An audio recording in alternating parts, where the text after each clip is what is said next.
அன்புள்ள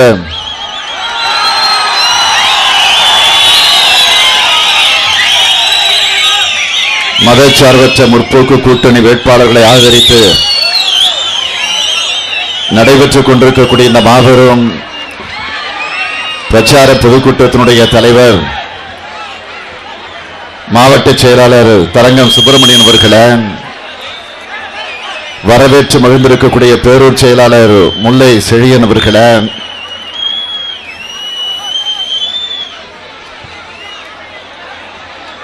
இந்த பிரச்சார கூட்டத்திலே பங்கேற்று சிறப்பித்துக் கொண்டிருக்கக்கூடிய இந்திய தேசிய காங்கிரஸ் கட்சியைச் சேர்ந்த கோவி சிற்றரசு அவர்களை, திராவிடர் கழகம் இளைய மாதன் அவர்களை, மார்க்சிய கம்யூனிஸ்ட் கட்சியினுடைய செயலாளர் குமார் அவர்களை, சட்டமன்ற முன்னாள் உறுப்பினர் டெல்லி பாபு அவர்களை, இந்திய கம்யூனிஸ்ட் கட்சியைச் சேர்ந்த தேவராஜ் அவர்களை, விடுதலை சிறுத்தை கட்சியை சார்ந்திருக்கக்கூடிய ஜானகிராமன் அவர்களை, மறுமலர்ச்சி திராவிட முன்னேற்ற கழகத்தை சார்ந்த தங்கராஜ் அவர்களை, இந்திய யூனியன் முஸ்லீம் லீக் கட்சியை சார்ந்த சுலைமான் அவர்களை, மனிதநேய மக்கள் கட்சியை சார்ந்த சலீம் அவர்களை, கொங்கு நாடு மக்கள் தேசிய கட்சியை சார்ந்த செந்தில் முருகன் அவர்களை, தமிழக வாழ்வுரிமை கட்சியை சார்ந்த மணிரத்னம் அவர்களை, ஆதி தமிழர் பேரவை முருகன் அவர்களை, சமூக சமத்துவப்படை புத்தமணி அவர்களை, நிறைவாக நன்றி நல்க இருக்கக்கூடிய ஒன்றிய செயலாளர் தேசிங்கராஜன் அவர்களை, இங்கே உங்களிடத்தில் நாடாளுமன்ற தேர்தலில் போட்டியிடக்கூடிய மதச்சார்பற்ற முற்போக்கு கூட்டணியின் வேட்பாளர் அருமை சகோதரர் டாக்டர் செந்தில்குமார், அரூர் சட்டமன்ற தொகுதியினுடைய வேட்பாளராக கழகத்தின் சார்பில் போட்டியிடக்கூடிய கிருஷ்ணகுமார், பாப்பிரெட்டிப்பட்டி தொகுதியினுடைய கழக வேட்பாளராக போட்டியிடக்கூடிய வழக்கறிஞர் மணி உள்ளிட்ட மேடையில் இருக்கக்கூடிய முன்னோடிகளை, தோழமை கட்சிகளை சார்ந்திருக்கக்கூடிய தோழர்களை, அன்பிற்கிணைய தாய்மார்களை, இளைய சமுதாயத்தினுடைய இனிய நண்பர்களை, வணக்கத்திற்குரிய வாக்காளர் பெருமக்களை, என் உயிரோடு கலந்திருக்கக்கூடிய தலைவர் கலைஞர் அவர்களின் உயிரினும் உயிரான அன்பு உடன்பிறப்புகளை, உங்கள் அனைவருக்கும் என்னுடைய அன்பான வணக்கம். வருகிற ஏப்ரல் மாதம் 18ஆம் தேதி நடைபெறவிருக்கக்கூடிய நாடாளுமன்றத்தினுடைய தேர்தல் மத்தியில் ஆட்சி மாற்றத்தை உருவாக்க வேண்டிய தேர்தல். அந்த நாடாளுமன்ற தேர்தலில் தருமபுரி நாடாளுமன்ற தொகுதியினுடைய மதச்சார்பற்ற முற்போக்கு கூட்டணியின் சார்பில் உங்களிடத்தில் ஒப்படைக்கப்பட்டிருக்கக்கூடிய திராவிட முன்னேற்ற கழகத்தின் அங்கீகாரம் பெற்றிருக்கக்கூடிய வேட்பாளர் இதோ உங்களிடத்தில் இருகரங்கூப்பி வாக்குகளை கேட்டு நிற்கிற டாக்டர் செந்தில்குமார் அவர்கள். அவருக்கு உதயசூரியன் சின்னத்திலே நீங்கள் எல்லாம் ஆதரவினை தந்திட வேண்டும். அதேபோல் இந்த அரூர் தொகுதியினுடைய சட்டமன்ற இடைத்தேர்தல், இந்த அரூர் தொகுதியினுடைய சட்டமன்ற இடைத்தேர்தலில் போட்டியிடக்கூடிய நம்முடைய வேட்பாளர் கழகத்தின் வேட்பாளர் கிருஷ்ணகுமார் அவர்கள், அவருக்கும் நீங்கள் உதயசூரியன் சின்னத்தில் ஆதரவினை தந்திட வேண்டும். அதேபோல் பாப்பிரெட்டிப்பட்டி அந்த தொகுதியிலும் இடைத்தேர்தல் நடைபெறவிருக்கிறது. அந்த தொகுதியினுடைய இடைத்தேர்தலில் போட்டியிடக்கூடிய நம்முடைய முற்போக்கு கூட்டணியின் வேட்பாளர் கழக வேட்பாளர் வழக்கறிஞர் மணி அவர்களுக்கும் நீங்கள் உதயசூரியன் சின்னத்தில் ஆதரவு தந்து வெற்றியை தேடித்தர வேண்டும் என்று கேட்டுக்கொள்வதற்காக உங்களை தேடி வந்திருக்கிறேன். உங்களை நாடி வந்திருக்கிறேன். உங்களை தேடி நாடி வந்திருக்கிறேன் என்று சொன்னால் ஏதோ தேர்தலுக்காக மாத்திரம் உங்களை சந்திக்க வந்திருக்கிறோம் என்று நீங்கள் கருதிவிடக்கூடாது. எந்த நேரத்திலும் எந்த சூழ்நிலையிலும் எப்படிப்பட்ட நிலையிலும் ஆட்சி பொறுப்பில் இருந்தாலும் இல்லை என்று சொன்னாலும் உங்களுடைய வாழ்க்கையில் ஏற்படக்கூடிய அனைத்து நிகழ்ச்சிகளில் அது சுக துக்க நிகழ்ச்சிகளாக இருந்தாலும் உரிமையோடு பங்கேற்கக்கூடிய ஒரு உன்னதமான தொண்டன் தான் திராவிட முன்னேற்ற கழகம் என்பதை நீங்கள் யாரும் மறந்துவிட முடியாது. அப்படிப்பட்ட திராவிட முன்னேற்ற கழகத்தினுடைய வேட்பாளர்களாக உங்களுக்கு கிடைத்திருக்கக்கூடியவர்கள் தான் இவர்கள். ஆக இவர்களுக்கு நீங்கள் உதயசூரியன் சின்னத்தில் ஆதரவு தந்திட வேண்டும். உதயசூரியன் சின்னம் என்பது தலைவர் கலைஞர் அவர்கள் 1957 இருந்து 2016 ஆண்டு வரையில அவர் தேர்தல் களத்திலே நின்று தொடர்ந்து தோல்வி என்பதை பற்றி அறியாமல் வெற்றி பெற்றிருக்கக்கூடிய ஒரு தலைவர் உண்டென்று சொன்னால் அது நம்முடைய தலைவர் கலைஞர் அவர்களாகத்தான் இருந்துவிட முடியும். 14 வயதில் பள்ளிக்கூடத்தில் படித்துக் கொண்டிருந்த ஒரு மாணவனாக அங்கிருக்கக்கூடிய திருவாரூர் பள்ளியிலே படித்துக் கொண்டிருக்கக்கூடிய மாணவர்களை ஒன்று திரட்டி தெற்கு தெருவில தெற்கு வீதியில ஒரு மிகப்பெரிய ஊர்வலத்தை நம்முடைய தலைவர் கலைஞர் அவர்கள் தாய் மொழியை நம்முடைய தமிழ் மொழியை காத்திட வேண்டும் என்பதற்காக கரத்திர தமிழ் கொடியை ஏந்தி புலி வில் கயல் பதிந்திருக்கக்கூடிய இந்த தமிழ் கொடியை ஏந்தி போர்பரணி பாடியிருக்கிறார். ஓடி வந்த இந்து பெண்ணே கேள், நீ தேடி வந்த கோழை உள்ள நாடு இதல்லவே என்று போர்பரணியை அன்றைக்கே பாடினார். அது அவர் வாழ்ந்த காலம் வரையில 95 வயது வரையில அவர் வாழ்ந்திருக்கிறார் என்று சொன்னால் அந்த 95 வயது வரையில அந்த கொடியை பட்டோலை வீசி பறக்க வைத்த தலைவர் தான் நம்முடைய தலைவர் கலைஞர் அவர்கள் என்பதை நான் உங்களுக்கு நினைவுபடுத்துகிறேன். அப்படிப்பட்ட தலைவர் கலைஞர் அவர்கள் நின்று வென்ற சின்னம் தான் உதயசூரியன்.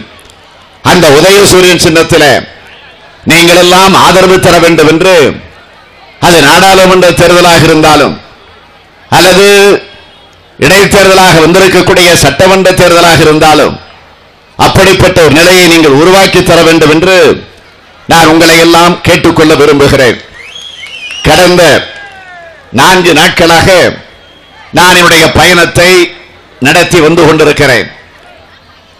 தேர்தல் அறிக்கையை கடந்த 19ஆம் தேதி அண்ணா அறிவாலயத்தில் வெளியிட்டு விட்டு நாங்கள் ஆட்சிக்கு வந்தால் மத்தியில் நாம் எண்ணக்கூடிய விரும்பக்கூடிய நம்முடைய அணியினுடைய ஆட்சி மத்தியில் அமைகிற நேரத்தில் இந்த நாட்டு மக்களுக்கு குறிப்பாக தமிழ்நாட்டு மக்களுக்கு என்னென்ன பணிகளை ஆற்றிடப் போகிறோம் என்பதை உறுதிமொழிகளாக வாக்குறுதிகளாக ஏதோ மேடையில பேசிவிட்டு அத்தோடு முடிந்தது என்று இருந்து விடாமல் அதை புத்தக வடிவில் அச்சிட்டு தேர்தல் அறிக்கையாக வெளியிட்டிருக்கிறோம். அப்படி அந்த அறிக்கையை வெளியிட்டு விட்டு நான் என்னுடைய பயணத்தை திருவாரூரிலே தொடங்கினேன். காரணம், தலைவர் கலைஞர் பிறந்த ஊர் அந்த ஊர். 2 முறை தலைவர் கலைஞர் அவர்களை சட்டமன்ற உறுப்பினராக தேர்ந்தெடுத்த ஊர் அந்த ஊர். ஆக நாகப்பட்டினம் நாடாளுமன்றத்திலே தொடங்கி தஞ்சை நாடாளுமன்றத்தில் அந்த பயணத்தை நடத்தி அதற்கு பின்னால் பெரம்பலூரிலே பிரச்சாரத்தை நடத்திவிட்டு நேற்று காலையிலே சேலத்திலே மாலையிலே தருமபுரி மாவட்டத்திலே பாப்பிரெட்டி அந்த சட்டமன்ற தொகுதியில முடித்துவிட்டு இப்பொழுது இந்த அரூருக்கு வந்திருக்கிறேன். ஆக அரூருக்கு வந்திருக்கக்கூடிய நான் உங்களை எல்லாம் கேட்டுக்கொள்ள விரும்புவது, எப்படி நாம் ஒரு பிரச்சாரத்தை நடத்தி கொண்டிருக்கிறோமோ அதேபோல் இன்றைக்கு ஆளுங்கட்சியை சார்ந்தவர்களும் பிரச்சாரத்தை நடத்திக் கொண்டிருக்கிறார்கள், பார்க்கிறோம். ஆனால் பிரச்சாரத்தை நடத்துகிறார்களே தவிர அந்த பிரச்சாரத்திற்கு இங்கே நீங்கள் குழுமி இருக்கிறீர்களே, ஆயிரக்கணக்கிலே திரண்டிருக்கிறீர்களே, இதிலே ஒரு கால்வாசி கூட்டம் கூட அங்கு இல்லை என்பதை இன்றைக்கு நாம் பார்த்துக் கொண்டிருக்கிறோம். ஆக திறந்த வேளையிலே போகிறார். ஆக காலியாக இருக்கக்கூடிய ரோட்டிலே அவர் முதலமைச்சராக இருக்கக்கூடிய எடப்பாடி பழனிசாமி அவர்கள் போய்கொண்டிருக்கக்கூடிய காட்சிகள் எல்லாம் தொலைக்காட்சிகளில் வந்து கொண்டிருக்கிறது, பத்திரிகைகளில் படங்களாக வெளிவந்து கொண்டிருக்கிறது, வாட்ஸ்அப்பில் அவைகள் எல்லாம் ஆதாரங்களும் செய்திகளாக வந்து கொண்டிருக்கிறது. நேற்றைக்கு நான் சேலத்தில் என்னுடைய பிரச்சாரத்தை நடத்துகிற நேரத்திலே தான் முதலமைச்சராக இருக்கக்கூடிய எடப்பாடி பழனிசாமி அவர்களும் சேலத்திலே தன்னுடைய பிரச்சாரத்தை நடத்தி இருக்கிறார்.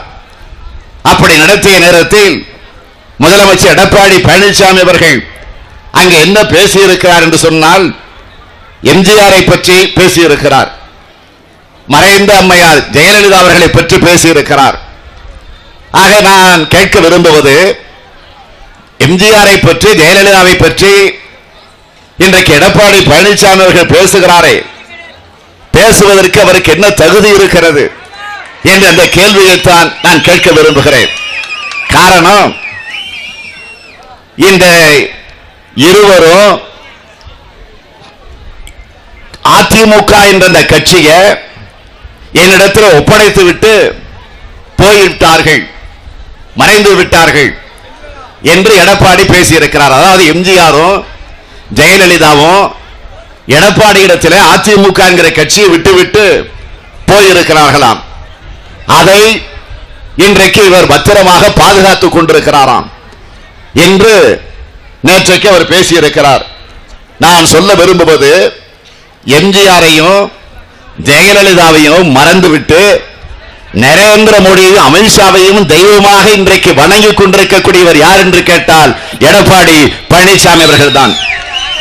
இன்னும் சொல்லணும்னா, அதிமுகவை இன்றைக்கு அடகு வச்சுட்டு, அடகு கடையில கொண்டு போய் அடகு வச்சுட்டு அமித்ஷாவிடத்தில் கொண்டு போய் அதிமுகவை இன்றைக்கு அடகு வைத்திருக்கிறார்கள். நான் சொல்லுகிறேன், மார்வாடு கடையில போய் அடகு வச்சா கூட மீட்டுடலாம். ஆனா அமித்ஷாவிடத்தில் போய் நீங்க அடகு வச்சிருக்கீங்களே, அதை மீட்கவே முடியாது என்ற ஒரு நிலைதான் இன்றைக்கு அந்த கட்சிக்கு உருவாகி இருக்கிறது. என்ன காரணம்? என் மீது ஒரு கொலை குற்றம் சுமத்தப்பட்டிருக்கிறது, ஒரு வழக்கு என் மீது வந்திருக்கிறது, அந்த கொலை குற்றத்திலிருந்து என்னை காப்பாற்றுங்கள் என்று கெஞ்சி கூத்தாடி இன்றைக்கு அதிமுகவை கொண்டு போய் அமித்ஷாவிடத்தில் அழகு வைத்திருக்கிறார்கள். நான் கேட்க விரும்புவது, அம்மையார் ஜெயலலிதா அவர்களை வாய்க்கு வந்தபடியெல்லாம் திட்டி தீர்த்து பல்வேறு கோணங்களில் விமர்சனங்கள் செய்து ஒரு புத்தகத்தை எழுதி அதிமுகவின் கதை என்ற தலைப்பில் அந்த புத்தகத்தை வெளியிட்டவர் யார்? மதிப்பிற்குரிய பெரியய்யா அவர்கள், பாட்டாளி மக்கள் கட்சியினுடைய தலைவர் டாக்டர் ராமதாஸ் அவர்கள். அவர்தான் அந்த புத்தகத்தை வெளியிட்டிருக்கிறார்.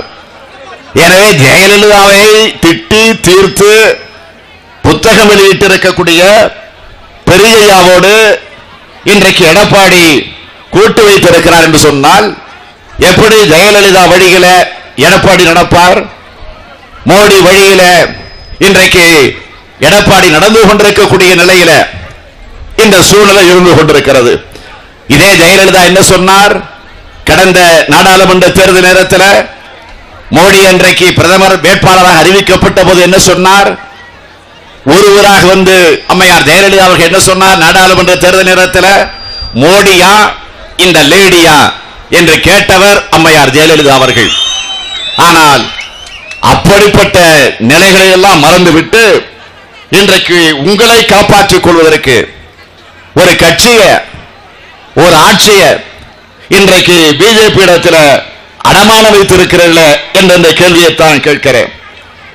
அவர் அது மட்டும் அல்ல, எடப்பாடி சொல்லுகிறார், இந்தியாவையே பார்க்கக்கூடிய அளவிற்கு, இந்தியாவையே திரும்பி பார்க்கக்கூடிய அளவிற்கு நாங்கள் மெகா கூட்டணி அமைத்திருக்கிறோம் என்று எடப்பாடி சொல்லுகிறார். உண்மைதான். இவ்வளவு மோசமானவர்கள் எல்லாம் ஒன்று சேர்ந்து இந்தியாவே திரும்பி பார்க்கக்கூடிய அளவிற்கு கூட்டணி அமைச்சிருக்கிறாங்களே, எங்கேயாவது நாத்தம் அடிச்சா கூட அதை நாம் திரும்பி பார்ப்போம் எங்க இந்த நாத்தம் வருதுன்னு. அது மாதிரிதான் இன்றைக்கு மெகா கூட்டணி என்று ஒரு மோசமான ஒரு கும்பல் ஒரு கூட்டணி அமைச்சிருக்கு. அதைத்தான் இன்றைக்கு எடப்பாடி சூசகமாக சொல்லுகிறார். மத்தியிலும் மாநிலத்திலும் ஒரு கூட்டணி ஆட்சியாக அமைந்தால்தான், அது வெற்றி பெற்றால்தான் தமிழகம் வளர்ச்சி பெற முடியும் என்று சொன்னவர் யார் என்று கேட்டால் எடப்பாடி. நான் கேட்கிறேன், சொல்வதற்கு அவருக்கு வெட்கப்படலையா? இப்போது நீங்கள் ஒரே கூட்டணியில் தான் இருக்கிறீர்கள். தமிழகம் என்ன வளர்ச்சி பாதையில் சென்று கொண்டிருக்கிறதா? நான் இன்னும் ஆதாரத்தோடு சொல்லுகிறேன். அதிமுகவின் சார்பில் தேர்தல் அறிக்கை ஒன்று வெளியிட்டிருக்கிறார்கள். அந்த தேர்தல் அறிக்கையில் பக்கம் 20 ஒரு செய்தியை வெளியிட்டிருக்கிறார்கள். என்ன செய்தின்னு கேட்டீங்கன்னா, இந்தியா மந்தமான நிலையில் இருக்கிறது என்று அதிமுகவுடைய தேர்தல் அறிக்கையிலே வந்திருக்கிறது. அதை சொல்லிவிட்டு சொல்லுகிறார்கள், வேளாண் துறை, தொழில்துறை மற்றும் சேவை துறைகளில் பொருளாதாரம் மந்த நிலையினால் ஏற்பட்டிருக்கக்கூடிய பாதிப்புகளை குறைப்பதற்கு சிறப்பு திட்டங்கள் உருவாக்கப்பட வேண்டும்.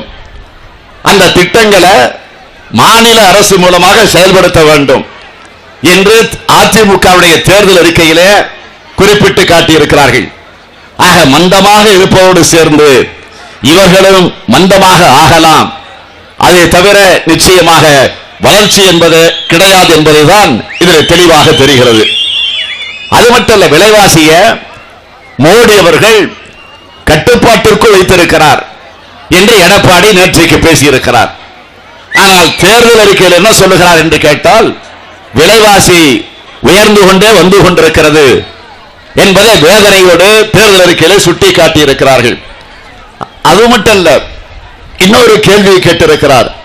மத்தியில திராவிட முன்னேற்ற கழகம் கூட்டணியில ஆட்சியில இடம்பெற்றிருந்தார்களே, அப்பொழுது என்ன செய்தார்கள் என்ற ஒரு கேள்வியை கேட்டிருக்கிறார்கள். திமுகவை பார்த்து என்ன செய்யுங்க அப்படின்னு கேட்கிறீங்கள, நான் அவரை பார்த்து கேட்கிறேன், நாங்க என்ன செய்யல அதை நீங்க சொல்லுங்க. அதற்கு நான் விளக்கம் சொல்லுகிறேன்.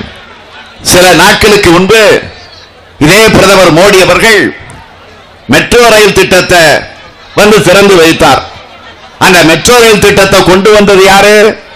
திராவிட முன்னேற்ற கழகம் தான், கலைஞருடைய ஆட்சி காலத்திலே தான்.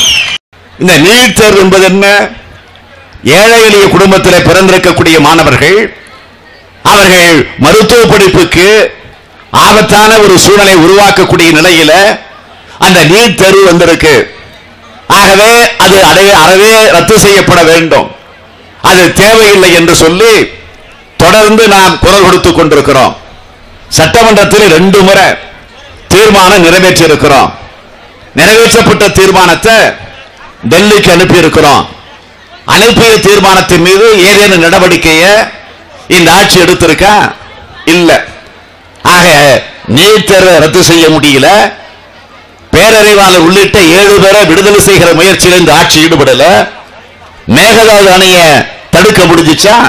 அதுவும் தடுக்க முடியல. ஆக எதையும் செய்ய முடியல. பிறகு எதற்காக பிஜேபியோடு இன்றைக்கு நீங்கள் கூட்டு சேர்ந்திருக்கிறீர்கள்? ஒரே ஒரு லட்சியம் தான், ஜெயிலுக்கு போகாமல் இருக்கணும் என்பதற்காகவே ஒரு கூட்டணி சேர்ந்திருக்கிறத தவிர வேற அல்ல. அது மட்டும் இல்ல, விழுப்புரத்தில் நம்முடைய பெரிய அவர்கள் தேர்தல் பிரச்சாரத்தில் பேசுகிற போது ஒரு செய்தியை சொல்லி இருக்கிறார். மக்கள் எந்த நிலையிலும் முகம் சுழிக்காதவாறு ஒரு ஆட்சி தமிழ்நாட்டில் நடந்துகிட்டு இருக்கு. யார் சொல்லுகிறார்? பெரியய்யா சொல்லுகிறார். ஆக இந்த பேசி அந்த பேச்சை பார்த்து மக்களுடைய முகம்தான் இப்போது சுழித்துக் கொண்டிருக்கிறார்கள். ஆக பணம் கொடுத்து, இதே பெரியய்யா என்ன சொன்னார் தெரியுமா? பணம் கொடுத்து முதலமைச்சர் பதவியை குத்தகைக்கு எடுத்திருக்கிறார் என்று சொன்னது யார்? பெரியய்யா அவர்கள். அவர்தான் சொல்லுகிறார். ஆனால் இப்பொழுது ஏதோ ஒரு ஆதாயத்திற்காக செஞ்சோற்று கடன் என்று சொல்லுவார்கள், அந்த கடனுக்காக எடப்பாடி ஆட்சியை புகழக்கூடிய புலவராக பெரிய ஐயா இன்றைக்கு மாறி இருக்கிறாரே தவிர வேற அல்ல. பொருந்தாத கூட்டணி, மக்கள் விரும்பாத கூட்டணி இன்றைக்கு பாமக அமைத்திருக்கிறது. நான் இன்னும் சொல்லுகிறேன், பாமக தொண்டர்களே அதை ஏற்றுக்கொள்ளல, அதை நாங்கள் வெளிப்படையாக பார்க்கிறோம். அடுத்து சின்னையா டாக்டர் அன்புமணி அவர்கள், அவர் எப்போதும் கொஞ்சம் கம்பீரமா கொஞ்சம் கவர்ச்சியா இருப்பார் பார்க்கிறதுக்கு. ஆனா இப்ப அவர் முகத்தை பாருங்க, கம்பீரமும் இல்ல, அந்த கவர்ச்சியும் இல்ல, அந்த வேகமும் இல்ல, அந்த துடிப்பும் இல்ல. ஏனென்றால் அடுத்து நான் தான் முதலமைச்சர், ஆக மாற்றம், முன்னேற்றம், அன்புமணி என்றெல்லாம் போஸ்டர் அடிச்சு ஒட்டியவர்.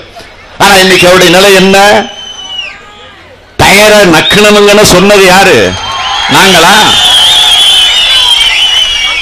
எடப்பாடிய ஓபிஎஸ் பார்த்து டயர் நக்கின்னு பட்டம் கொடுத்தது யாரு? அன்புமணி. அந்த டயர் நக்கி பக்கத்தில் நின்னுக்கிட்டு ஓட்டு கட்டிட்டு வரீங்களே, வெக்கமாக இல்லையா?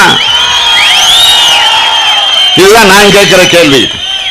ஆக ஏதோ ஒரு நிர்பந்தத்தில் நீங்க போட்டி போடுறீங்க. நேற்றைக்கு கூட நம்முடைய தருமபுரி நாடாளுமன்றத்தினுடைய வேட்பாளர் டாக்டர் செந்தில்குமார் அவர்கள் பாப்பிரெட்டிப்பட்டியில நடந்த கூட்டத்தில் பேசுகிற போது சொன்னார், ஆக கம்பீரம் இல்ல, அவரிடத்தில் அந்த மலர்ச்சி இல்ல, அதனால இப்ப கூட ஒரு வேண்டுகோள் வைக்கிறேன், ஒரு வேண்டுகோள் வச்சார். ஆக போட்டி போடுறதுக்கு விருப்பம் இல்லை, கட்டாயப்படுத்தி நிற்க வச்சிருக்கிறாங்க. எனவே இப்பொழுதும் நாங்கள் சொல்லுகிறோம், இன்னும் வேட்புமனு வாபஸ் வாங்குவதற்கு 4 இருக்கு. அந்த 4க்குள்ள நீங்க வாபஸ் வாங்கிட்டு போனாதான் உங்களுக்கு ஒரு மரியாதை கிடைக்கும். ஆக அந்த நிலையில தான் இன்றைக்கு அவர் தேர்தலில் நிறுத்தப்பட்டிருக்கிறார். 10 அம்ச கோரிக்கை வச்சிருக்கோம் அப்படின்னு பெரிய சொல்லுகிறார். நான் கேட்கிறேன், அந்த 10 அம்ச கோரிக்கையில சென்னையிலிருந்து சேலம் வரையில போடக்கூடிய அந்த 8 வழிச்சாலை, அதற்காக போராடினீங்களே, அந்த 8 வழிச்சாலை இருக்கக்கூடாது என்று பாட்டாளி மக்கள் கட்சி போராடலையா? அன்புமணி ராமதாஸ் அவர்களே வந்து அந்த போராட்டத்தில் பங்கேற்கலையா? அதற்காக அவர்கள் கைது செய்யப்படலையா? கைது செய்யப்பட்டது மட்டுமல்ல, வழக்கே போட்டிருக்கிறாங்க. பாட்டாளி மக்கள் கட்சியின் சார்பில் வழக்கே போட்டிருக்கிறாங்க. அந்த வழக்கு நிலுவையில் இருக்கு. 10 அம்ச கோரிக்கை வச்சிருக்கீங்களா கூட்டணி சேர்ற நேரத்தில்? அந்த 10 அம்ச கோரிக்கையில அது இடம்பெற்றிருக்கா? ஆக கூட்டணி என்கிற பெயரில் கொள்கையை அடகு வச்சு மக்களுக்கு துரோகம் செய்திருக்கக்கூடிய ஒரு கட்சி தான் பாட்டாளி மக்கள் கட்சி என்பதை நான் இங்கு அழுத்த நிறுத்தமாக குறிப்பிடுகிறேன். அது மட்டும் எப்படி தன்னை கடவுளாக நினைக்கிறார். தமிழ்நாட்டில் கடவுள் பக்தி கொண்டிருக்கக்கூடிய முதலமைச்சர்கள் இருந்திருக்கிறாங்க, கடவுள் மீது நம்பிக்கை இல்லாத முதலமைச்சர்கள் இருந்திருக்கிறாங்க. ஆனா தான் தான் கடவுள்னு சொல்லிட்டு ஒரு முதலமைச்சர் இருக்கிறார் பாருங்க, அவர் தான் இப்ப இருக்கக்கூடிய எடப்பாடி பழனிசாமி அவர்கள். அதை பற்றி பெரிய அவர்கள், டாக்டர் ராமதாஸ் அவர்கள் புத்தகத்தில் என்ன சொல்லுகிறார்? தன்னை கடவுள் என்று எப்படி சொல்லலாம் என்று கேள்வி கேட்டவர் அவர். ஆனால் எடப்பாடி ஆதரிப்பதால் இப்பொழுது அப்படி கேட்ட அவர் இப்ப எடப்பாடி ஆதரிக்கிறார். எனவே ஆதரிக்கிற காரணத்தால் அவர் மணி அடிக்கிறார் என்று நேற்றைய தினம் நான் சேலத்தில் பேசியது உண்மைதான். உடனே கோபம் வந்துருச்சு. யாருக்கு? எடப்பாடிக்கு. ஸ்டாலினுக்கு என்ன திமிர் என்று ஒரு கேள்வியை கேட்டிருக்கிறார். தன்னை ஒருவர் கடவுள் என்று சொல்வதுதான் திமிர், அதுதான் திமிரானது, ஆணவம் பிடித்த செயல். எனக்கு அறிவுரை சொல்லக்கூடிய எடப்பாடி அவர்களே, ஜெயலலிதா பற்றி பெரிய எழுதியது என்ன? அதை அப்படியே நீங்கள் படிக்க வேண்டும். அவர் சொன்னார், எடப்பாடிக்கு கவுன்சிலராக கூட தகுதி இல்லை, இவரெல்லாம் முதலமைச்சர் என்று பேசியவர் அன்புமணி. நாங்கள் சேர வேண்டிய இடத்திலே தான் சேர்ந்திருக்கிறோம் என்று இப்பொழுது பெரிய சொல்லுகிறாரு. ஆமாம், அழிவு சக்திகள் அனைத்தும் ஒன்று சேர்ந்திருக்கிறது, இதுதான் உண்மை. ஆனா ஒன்று மட்டும் உண்மை, நன்றி உணர்ச்சியே இல்லாதவர் தான் நம்முடைய பாட்டாளி மக்கள் கட்சியை சார்ந்திருக்கக்கூடிய அந்த தலைவர்கள். வன்னியர்களுக்கு தனி ஒதுக்கீடு வேண்டும் என்று கேட்டு போராடியவர்கள் தான், மறுக்கல.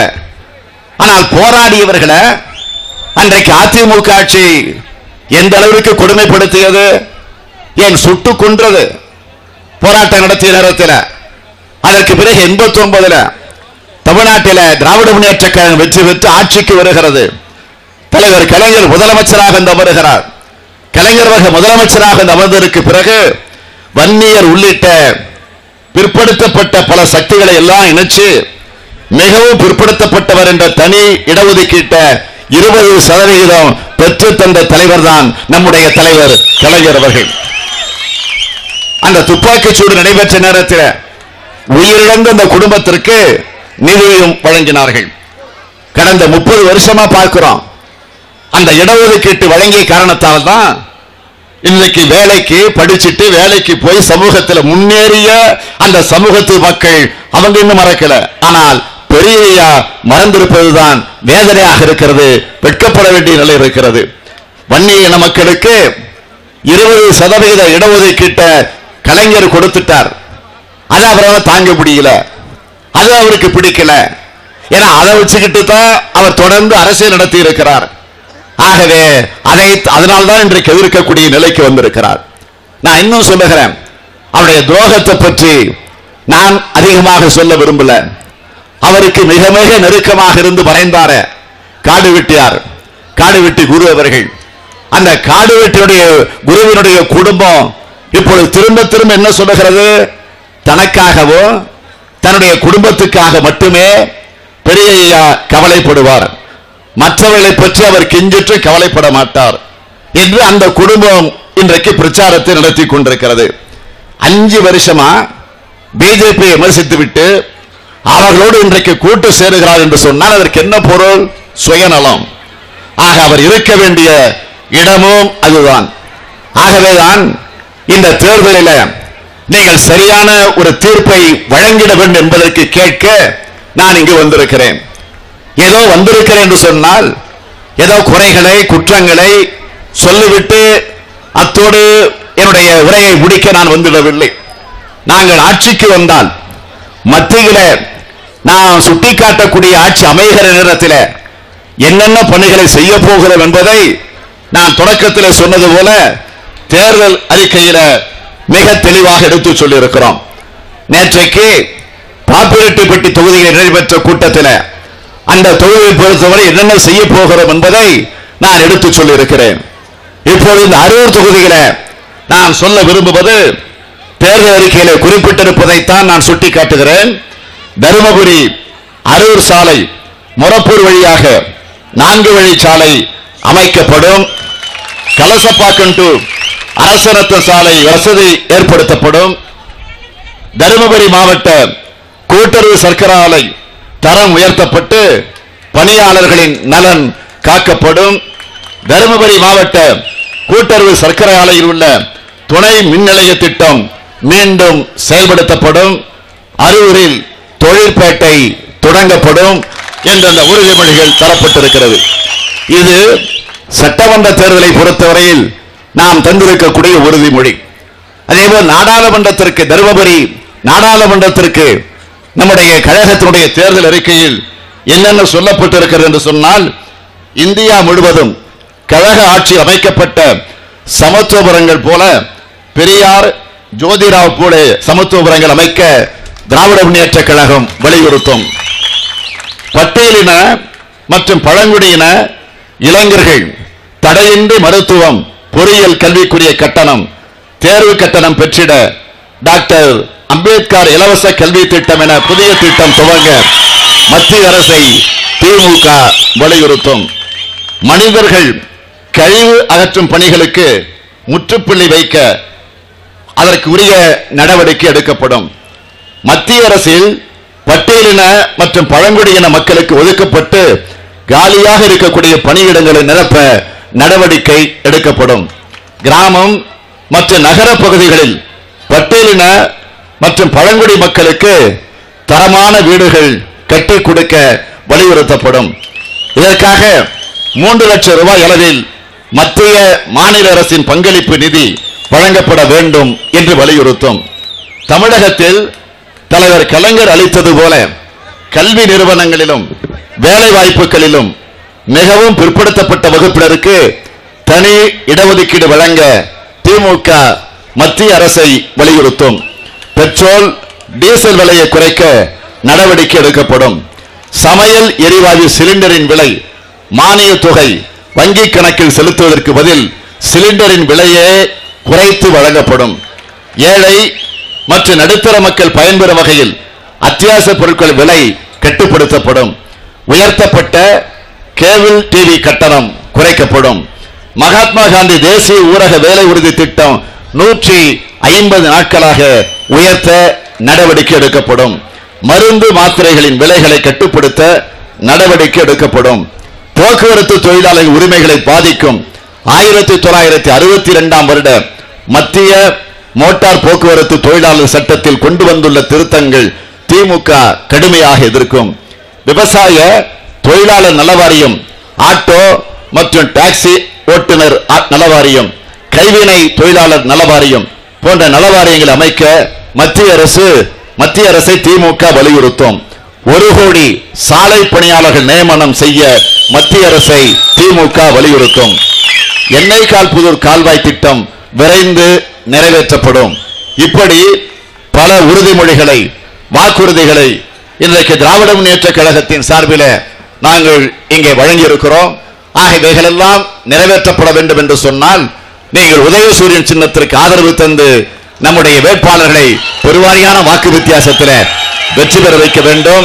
தருமபுரி நாடாளுமன்றத்திற்கு போட்டியிடக்கூடிய வேட்பாளர் டாக்டர் செந்தில்குமார் அவர்கள், அதேபோல் அரூர் சட்டமன்ற தொகுதியினுடைய வேட்பாளராக போட்டியிடக்கூடிய வேட்பாளர் நம்முடைய கிருஷ்ணகுமார் அவர்கள், பாப்பிரெட்டிப்பட்டி தொகுதியினுடைய வேட்பாளராக சகோதரர் வழக்கறிஞர் மணி அவர்கள், 3 பேருக்கும் உதயசூரியன் சின்னம்.